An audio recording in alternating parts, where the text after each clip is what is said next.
My first steps into anime, at least serious ones, watching anime in Japanese instead of dubbed in Portuguese or Spanish, were in 2008.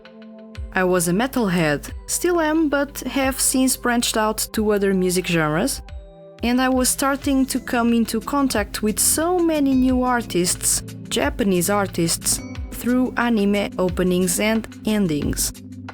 Weirdly enough, Soul Eater aired on MTV Portugal, and as a viewer of the channel, when it still aired music, I was impressed with the music. The opening theme was TM Revolution's Resonance, and I can say that it was my first exposure to Japanese music.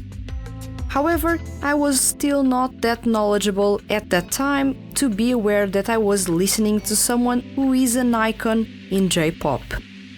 I remember that the very first opening and ending themes I watched without skipping were those in Black Butler's first season. I was introduced to Shido, and then in the second season I found the Gazette. That started a journey for me, and I really fell in love with Visual Kei, the movement, and part of its bands. Just like many of you, after I was hooked to an anime series, I was off to another. It was Durarara. This time around, I found Yuya Matsushita and got my very first taste of what Japanese R&B pop was all about. And I kept watching anime series after anime series, still mildly unaware that there were seiyuu already performing songs for anime. That's when I came across Togai no Chi. Yeah, I know, it's a bad anime. I basically watched the series because I was really into Hikaru Midorikawa's voice, still am, and to this day he is still in my top 3 favorite seiyuu. But what struck me was the opening theme, performed by Gran Rodeo. The song in question is Rose Hip Bullet. It was intense, exciting. It was rock done in a really accessible way without losing its essence and edge. When I came across that song, I did not know that Kisho was a seiyuu, nor did I bother to research back then. Up until 2010, I wouldn't have the knowledge that the frontman for Gran Rodeo was indeed a voice actor. And I didn't know that in 2010, everything would change for me by being introduced to anisong and male seiyuu music. This episode is as much as a throwback episode as it is an informative one. Hope you enjoy it. Let's kick off this episode of Seiyuu Lounge.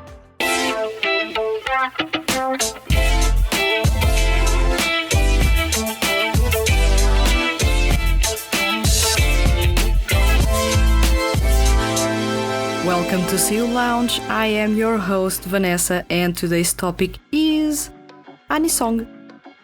Many of you already have come across this name. Anisong is a big trend, and as anime has gotten more popular with adults in Japan and gained popularity overseas, it is safe to say that anisong is a pretty big trend and vastly important to Japan's Cool Japan campaign. But what is anisong? If you are a newcomer taking the first steps watching anime, you've noticed that anime series do have opening and ending songs, character songs, and even insert songs. Songs that play in the middle of the episode that are not part of the soundtrack. All of these are anisong. Anisong is a short term for anime song and is used to refer to all anime music. Opening, ending themes, character, and insert songs. And the cool thing is that it is not tied to a specific music genre. You can have anisong in a rock style like Gran Rodeo's Can Do, ballads like Mamoru Miyano's How Close You Are, or even exciting pop tunes like Idolish 7's Wish Voyage. Any music genre is fair game when it comes to creating anisong. In the 90s, city pop, rock, and ballads were present in most opening and ending themes for anime series. Things changed around a bit, and in the noughties, visual kei and rock were the next big trend as opening or ending themes for anime series. Up until the 10s, the music featured as opening or ending themes for anime series was performed by popular Japanese singers and/or bands. There were rare occasions in which seiyuu actually performed those. The best example is Weiss-Kreutz, a 2.5D unit consisting of Takehito Koyasu, Tomokazu Seki, Shinichiro Miki, and Yuki Hiro. I talked about the unit on episode 5 of Seiyuu Lounge, and I am aware that I only scratched the surface about them. They were the first 2.5D unit, paving the way for a whole generation of successful 2.5D units that followed.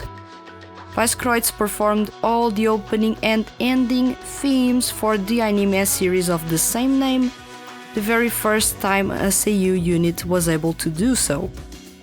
In the 10s, and due to the sudden rise of popularity of seiyuu and 2D music projects, Anisong ended up welcoming both.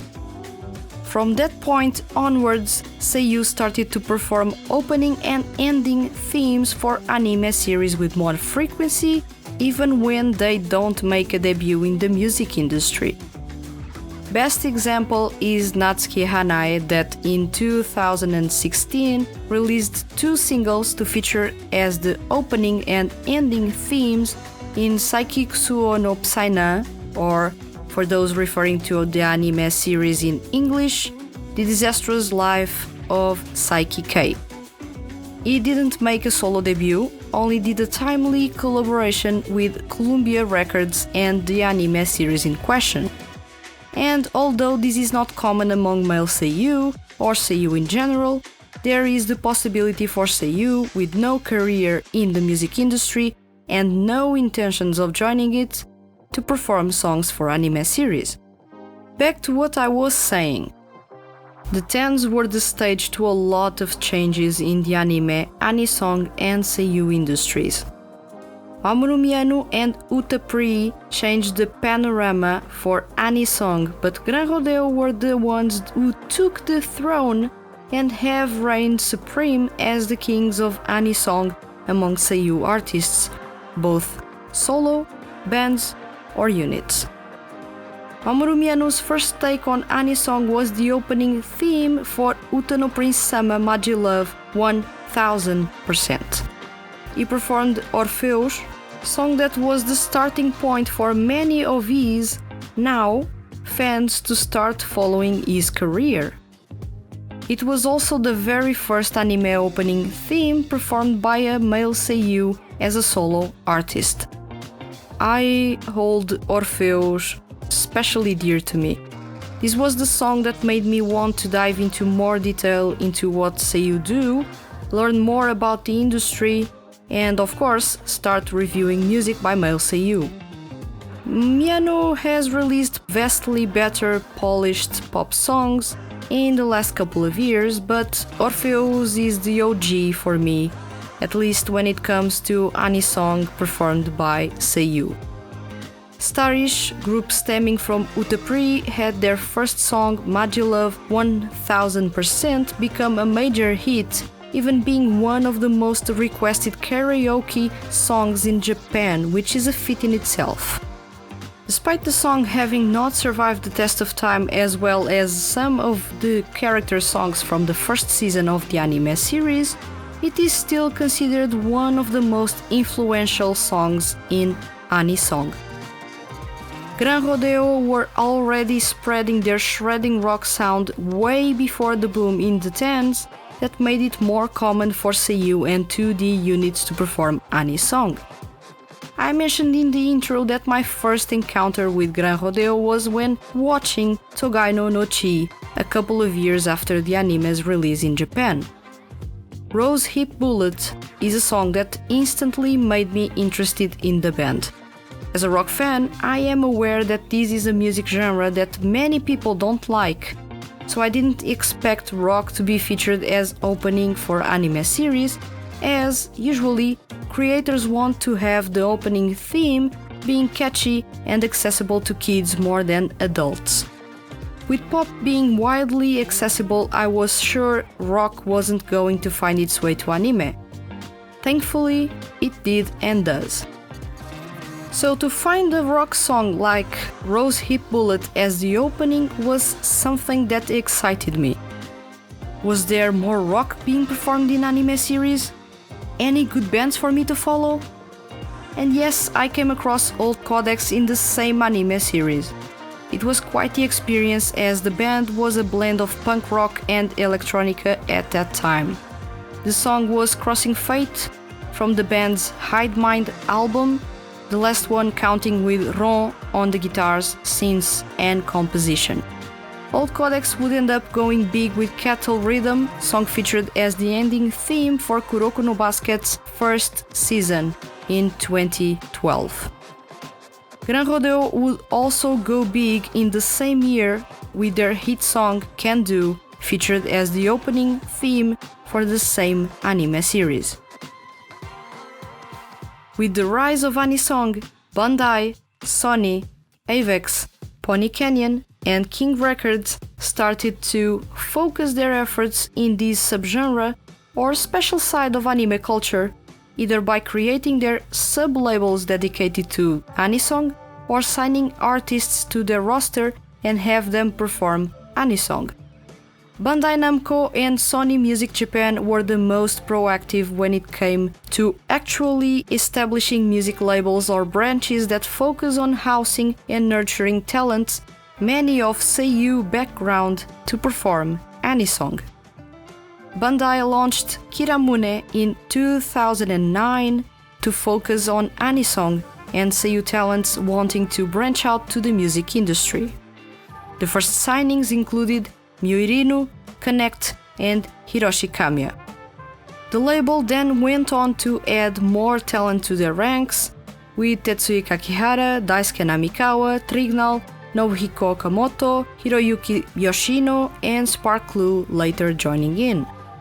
In 2017, Sony decided to launch their own Anisong music label.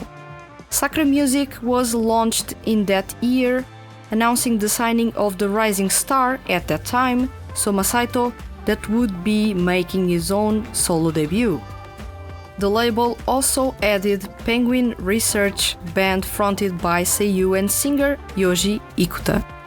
Contrary to Kiramune, in which their talents actually don't perform Anisongs that frequently, most of Sakura Music's talents provide music for anime series frequently.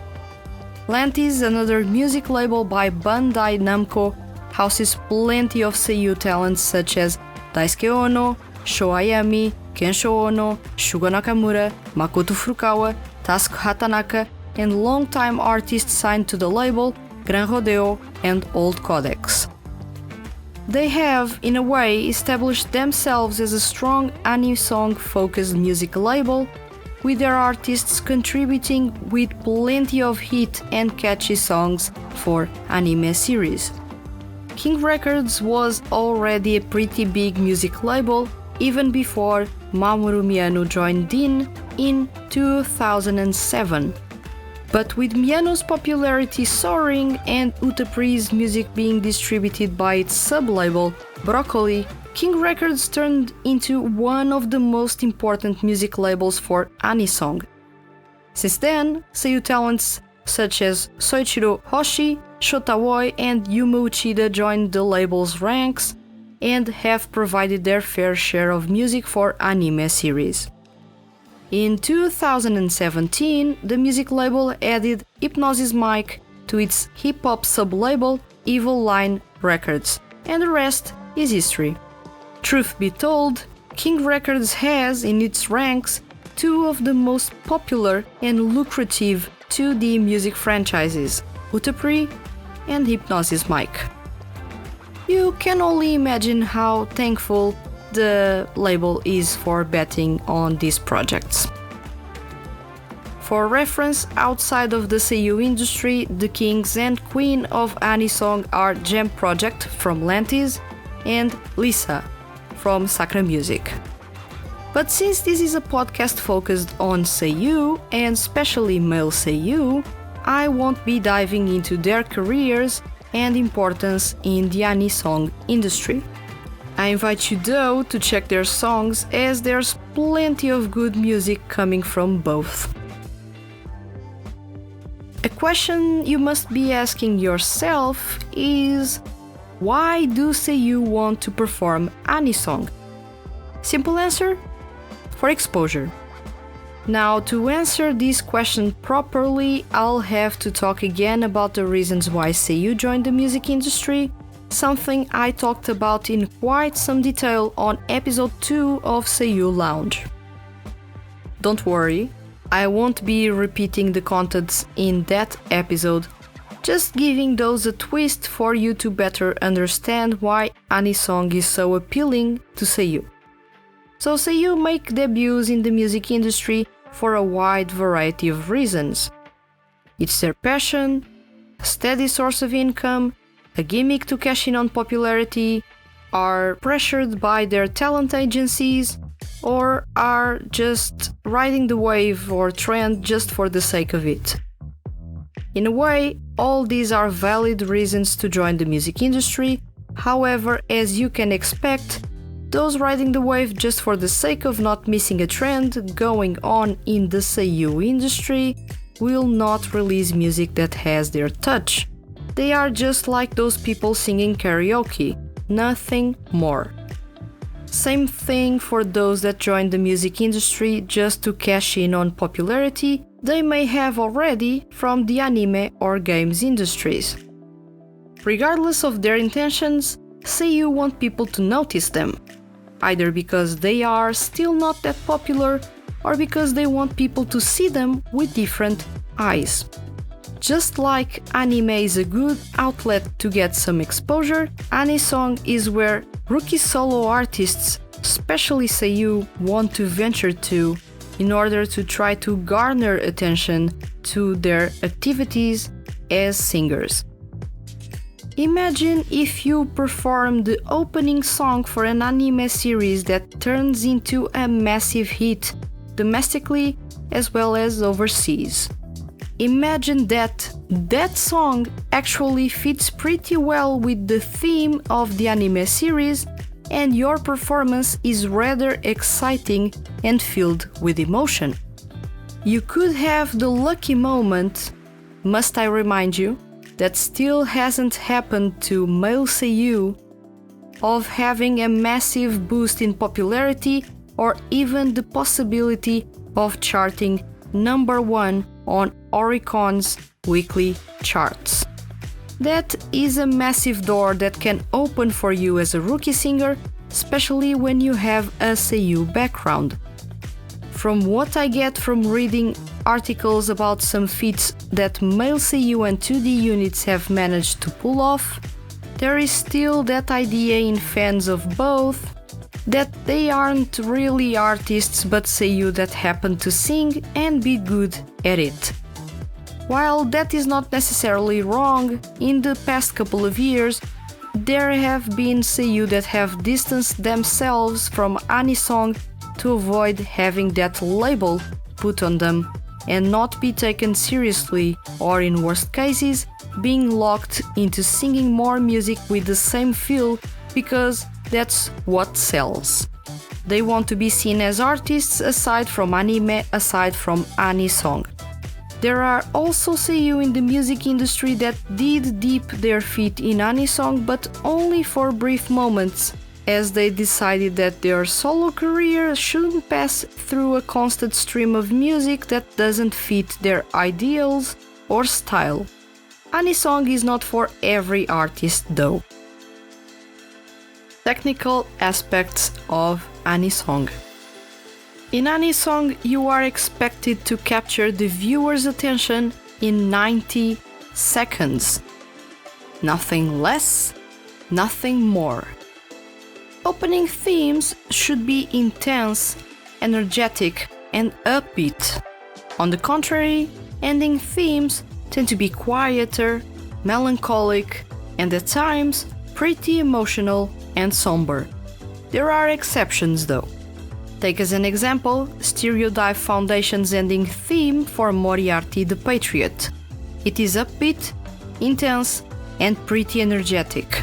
Putting aside the fact that the song itself, the instrumental, doesn't fit the series' tone and era, the song has everything to be an opening theme, not an ending. So don't take this explanation as to what opening and ending themes are. This is what is expected of those to be like, but it is not a rule. Music featured in anime only has 90 seconds to impress the listener. That's exactly the size of the animated intro to the series. So what happens is that the artist will have 3 versions of the same song. The 90-second version, also called TV size or anime version, it really depends on how the music label then wants to call that version. Then you have the long version, that is the original full track, and the instrumental. And this is where things get interesting. In the 90-second version, or in the first 90 seconds of the full version, the artist or singer doesn't have a say on how the song should sound like. For reference, those 90 seconds include the first verse and the first chorus only. The anime's producer and director will give input on how the song should sound like to fit the animated opening and the tone of the series. And thus, you have all anime opening songs flowing in the same way, especially counting with short verses and cutting on long intros in favor of a in-your-face kind of experience, starting off with the vocals as soon as possible in the song. Or the classic guitar riff or orchestral intro that give it an edge in the excitement department. In those 90 seconds, director and producer have a say. What about the rest of the song? The artist can do whatever they feel like to their song. And that's why in Anisong, the first verse and chorus are incredibly intense, but after that, songs drastically change their tone. For reference, check Mamoru Miyamo's Tempest, Shota Aoi's Bad End, and Toshiyuki Toyonaga's Reason. As soon as all those songs kick off the second verse, the dynamics in the song change and the song is less intense, even if that intensity tones down only slightly to not be too drastic. Are character songs anisong? If those are linked to anime, yes. For example, Solid's Diamond can't be called anisong, but Burnie, song featured in Tsukipro the animation, sure is anisong. Character songs released linked to anime series, much like Utapri, Idolish 7, Ensemble Stars or Idolmaster Side M do have, are indeed anisong. Anything from these projects released and not tied to anime is just 2D music, tied to different music genres. Thousands, if not millions of people watch anime every season.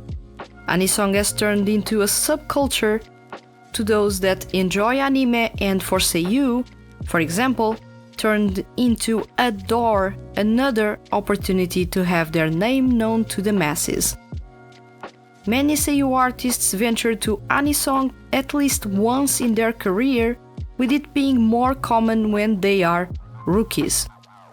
Others join anisong-focused or Seiyu-friendly music labels to nurture their talents and occasionally have 1 or 2 songs of theirs featured in anime, especially anime they are already voicing characters in. At the same time, you have the exception among all Seiyu. the ones that are a big part of the anisong culture because they enjoy crafting exciting music for anime. I am talking about, of course, Gran Rodeo.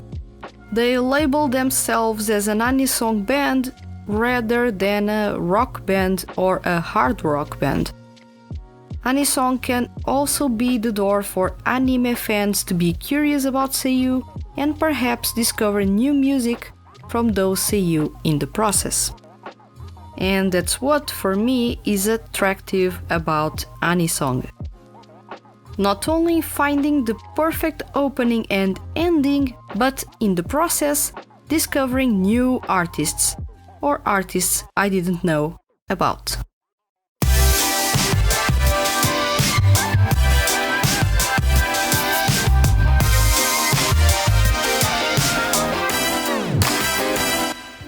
Anisong has grown so much in importance that it has reached the point in which everyone wants to have their try at it.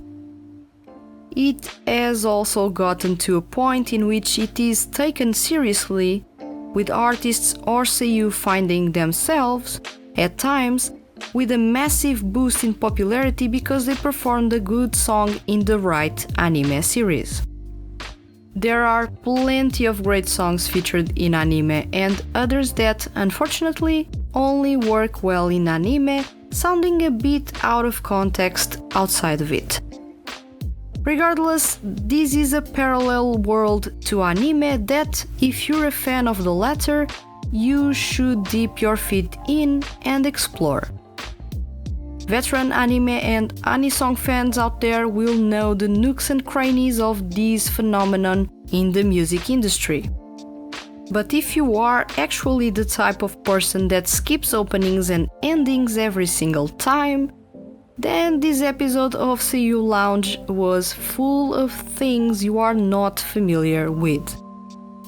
If you're a newcomer, I can safely say that the bands and artists mentioned in this episode are perfect for you to start your journey through anisong. You'll soon find many more and come across what will be your favorite artist or artists among the various seiyuu, singers, and bands active in anisong. So tell me, do you have a favorite song featured in anime? If yes, what are the things that make you like that song or anisong in general? Let me know in the comments below. If you enjoyed this episode and don't want to miss the Hand That Feeds HQ's weekly male seiyuu and music related content, hit the subscribe button. I'll return next week with another episode of Seiyuu Lounge. Thank you for listening and see you guys around.